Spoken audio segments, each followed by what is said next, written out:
Shalom, Yahal Bashem, Yahushai, Barakatah. This is Elder Taza Darkba. I'm doing this quick hit for the brother Elder Ayathun's channel, GMS on air. And what I'm going to talk about very briefly is a situation among the Swedes. Now, the brother Elder Ayathun earlier in the week, he sent this article out to all the brothers. And the article is named Swedes Seethe Over Documentary Claiming Their Ancestors Were Dark-Skinned. Sputnik News, February 18th, 2019. This article came out. Now, there's a documentary that's about to hit the airwaves. I don't know exactly what day or when, but the documentary is going to show that the first Swedes were black people, and white people are in an uproar over this situation because we've been told throughout our lives here in America that the Vikings, because the Norsemen, we've been told that the Norsemen were white people. You got white people that do murals of Vikings being white men with these big axes and this long blonde hair, and they have this hat on that has the horns coming out the hat and all that, and they like to paint themselves as some type of warrior type Vikings. Well, those warriors or those Vikings, those Norsemen, were the ones who sailed and encountered the Native American Indians here in North America and established trade with them. Okay, they didn't come here and have war with the Native American Indians. They established trade with each other. The Vikings were also the ones who mapped out North, Central, South America, Canada. Okay, if you want to use a word called cartography, they were the ones who drew up what was known as, there's two sets of maps. There's something known as the famed Vinland map, and there's another set of maps known as the Piri-Reis maps. And Columbus, the devil that he is, had these maps in his possession. That's what's not told to us in history.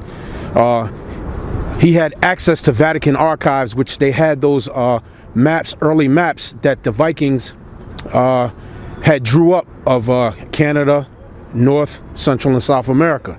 Okay, so Columbus coming over here in 1492 knew exactly where he was coming to, and he knew the people that were over here in the Americas were Israelites because he had Hebrew interpreters with him when he came over. Now, that's another story. Now, getting back to the Vikings, or getting back to the early Swedes, back to this article. It says, the first Swedes were dark-skinned hunters and collectors who moved to Scandinavia from the south at the end of the Ice Age. There, they were quickly joined by another immigration wave, this time from the east, resulting in Stone Age Europe's most diverse population. A new documentary by the Sweden's national SVT broadcaster has claimed the first Swedes. A new documentary by the SVT national broadcaster has been met with critical reaction and backlash ahead of its airing. It hasn't even been aired yet. Now, I'm going to read here what a professor named Matthias Jacobson, a professor of genetics in Uppsala University and a researcher of the Atlas Project. This is what he says, which aims, the research he does maps the human genome. His research is on mapping the human genome. Now, what he says is this. He maps the genome of Sweden's early population.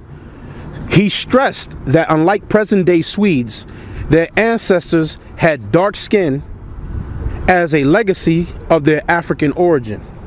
Now, they always throw the word African in there, but the origin of these early Swedes was, guess what? Israelites. They weren't Africans, they were Israelites.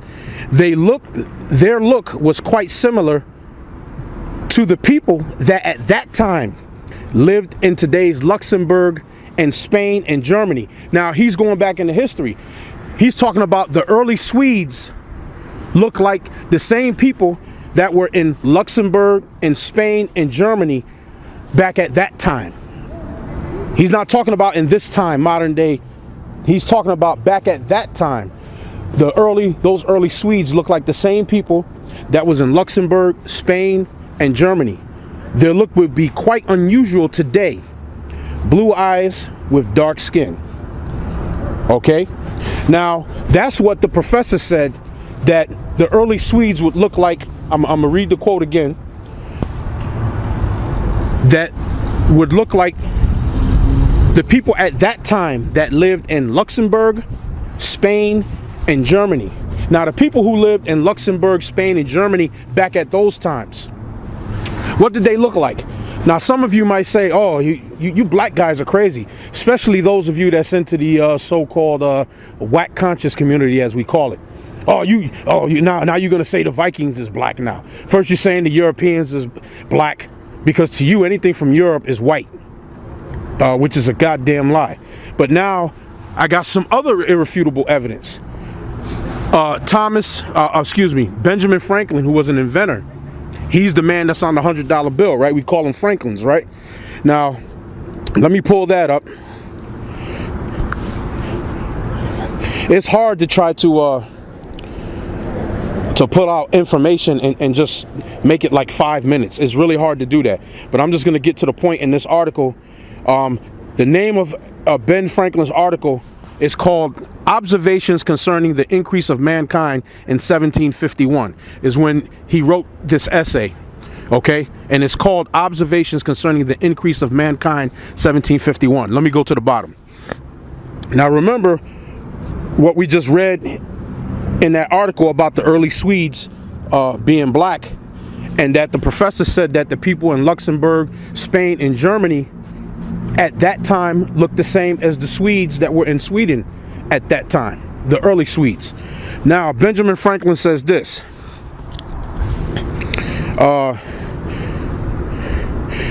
Paragraph, the very last paragraph, he says here, which leads me, as a matter of fact, let me start up a little bit above. He says here, and since detachments of English from Britain sent to America will have their places at home so soon supplied and increased so largely here, why should the Palatine Boers be suffered to swarm into our settlements, and by herding together establish their language and manners to the exclusion of ours? He's like, why should we let people from other countries come here and settle, and then they're going to establish their manners and their language instead of ours? Now he goes on to say, why should Pennsylvania, founded by the English, become a colony of aliens who will shortly be so numerous as to Germanize us instead? Notice he said to Germanize us, the English. He's talking about Germans at the time in 1751. Now, watch what he goes on to say. He says here that Germanize us instead of our Anglifying them, because they try to claim that they're the Anglo-Saxons, but the original Anglo-Saxons, the word Anglo-Saxon means angelic sons of Isaac. The angelic sons of Isaac are the Israelites, not you so-called white people, okay? Now let me read on. It says, and will never adopt our language or customs any more than they can acquire our complexion. So wait a minute, if these people in Germany were supposed to be white people, like a lot of you stupid ass niggas out there that claim to be conscious or woken up, right? You think everybody in Europe is white. Benjamin Franklin said that these people would Germanize us like we're Americanized right now. We're American citizens, so we're Americanized. We speak the English language, we into the football game, the basketball game, boxing, all right? All right, so Ben Franklin said, why should we let these aliens, in other words, foreigners from Germany, come in here and Germanize us? They will not accept our language no more than they will be able to accept our skin color, which Benjamin Franklin is a so-called white man. So the people in Germany were what? Black. Now let me read on. He says here, because it's going to tie into the article I read about the early Swedes. Now, so I got to blow this up a little bit. Let me try to turn this around so I can get it a little bit bigger, man, because it's getting a little darker out here. Here we go. It says, which leads me to add one remark, that the number of purely white people in the world is proportionately very small. All Africa is black or tawny. Now the word tawny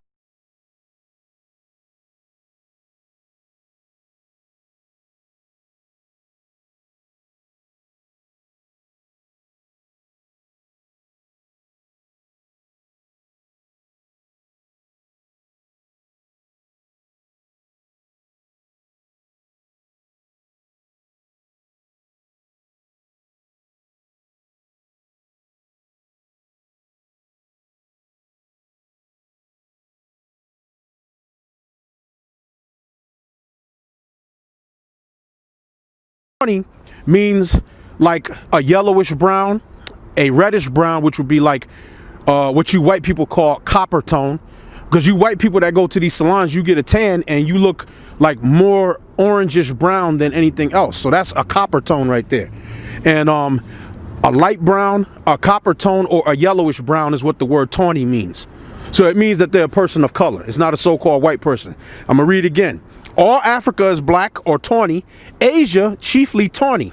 That's where you get, when we say high yellow, your high yellow ass, a light brown. Or the word tawny can mean like you look at the coat of a lion, sandy brown, or how that lion has that nice light brown tinge or tan on his coat. He says all Africa is black or tawny. Asia, chiefly tawny. America, exclusive of the newcomers. Who were the newcomers? You so-called white people. In other words, he's saying the Native Americans are what? Brown also. He didn't call them red people. That stigma of calling the Native Americans red people, that didn't exist during the early colonial times. That came later because Ben Franklin, this is 1751, when he wrote this essay. So now I'm gonna read on. He said, Asia chiefly tawny, America exclusive of the newcomers. Who were the newcomers? You so-called white people.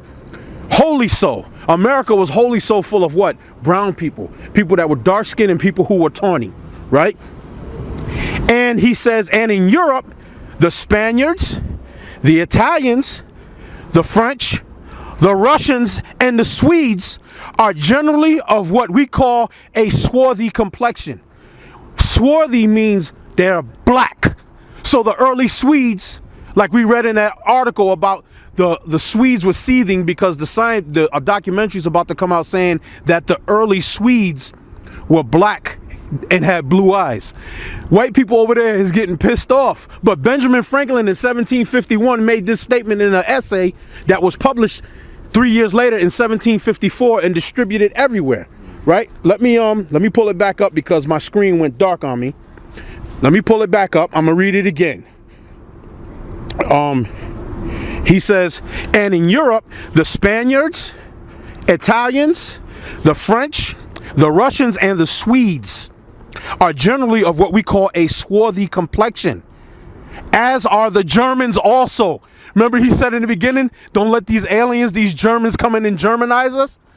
He even said the Germans also are all what? They're niggas, swarthy. Going back to the word Schwart, and the German word Schwart means black. Schwarzer, black. If a so-called Jew, which they speak Yiddish, right? If they say to you, Mashugana Swatzer, they're calling you a dumb nigga. Mashugana means dumb. Schwarzer is black. So they're calling you a dumb nigga. Mashugana Swatzer. He said the people, I'm going to read it again. And in Europe, the Spaniards, Italians, the French, the Russians, and the Swedes are generally of what we call a swarthy complexion, as are the Germans also. Okay? So that was all I'm going to say right there on that. Now, I'm going to end this off with the scripture because this is supposed to be a quick hit. But it's... bear with me one moment because, you know, it's kind of slow. My phone is moving a little slow here. And this ain't nothing but the devil that the Bible speaks of, you know, prince of the power of the air. Now he's messing with the frequency, so I can't, I'm trying to get to a Bible scripture so I can read the scripture to close this, to close this lesson out. And you see, like I'm not lying, my phone is like frozen up on me now. So it won't allow me to go there. So let me go into it right now. Job 11:3. It says, should thy lies make men hold their peace? So should the lies of the so-called white man make us hold our peace? The lies about the the French, the Spaniards, the Swedes, the Germans being so-called white people when we know that they were black. When you're one of your inventors of the modern era, Benjamin Franklin, said that the people of these different lands are swarthy, of a swarthy complexion, which means black. Okay? Job 11:3. Should thy lies make men hold their peace is the question. And when thou mockest, shall no man make thee ashamed? Now we're making your ass ashamed because the truth is coming out through the spirit and power of Yahweh by Hashem Yahweh Shai. And with that, I'm going to say shalom.